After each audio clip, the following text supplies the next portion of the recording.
2025 সালের শুরুতেই গঠিত হয় জাতীয় নাগরিক পার্টি এনসিপি, একটি বিকল্প ধারার নতুন রাজনৈতিক শক্তি। সেখানে হাসনাত দায়িত্ব পান দক্ষিণাঞ্চলের প্রধান সংগঠকের। তার নেতৃত্বে যুবশক্তি সংগঠিত হতে থাকে। লক্ষ্য গণতান্ত্রিক সংস্কার, ফ্যাসিবাদের অবসান এবং মানবাধিকারের পুনঃপ্রতিষ্ঠা।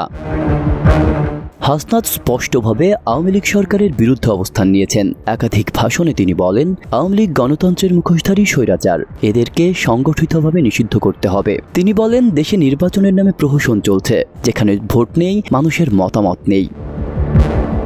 2025 সালের 5 মে গাজীপুরে একটি বিক্ষোভ থেকে ফেরার পথে তার গাড়িবহরে হামলা চালানো হয়। এতে তিনি আহত হন। বেশ কয়েকজন কর্মী আহত হয়। দলীয় নেতারা একে রাজনৈতিক প্রতিহিংসা বলে দাবি করেন।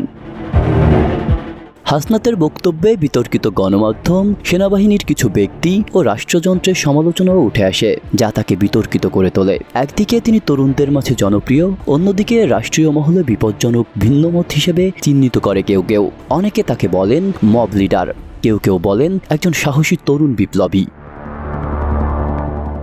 হাসনাতের ফেসবুক লাইভ, টুইটার পোস্ট, ইনস্টাগ্রামে আপডেট সবকিছুতেই থাকে সময় উপযোগী রাজনৈতিক বার্তা। হাজার হাজার ফলোয়ার তাকে সমর্থন জানায়। তরুণ প্রজন্মের কাছে তিনি হয়ে উঠেছেন মত প্রকাশের মুক্ত কণ্ঠ।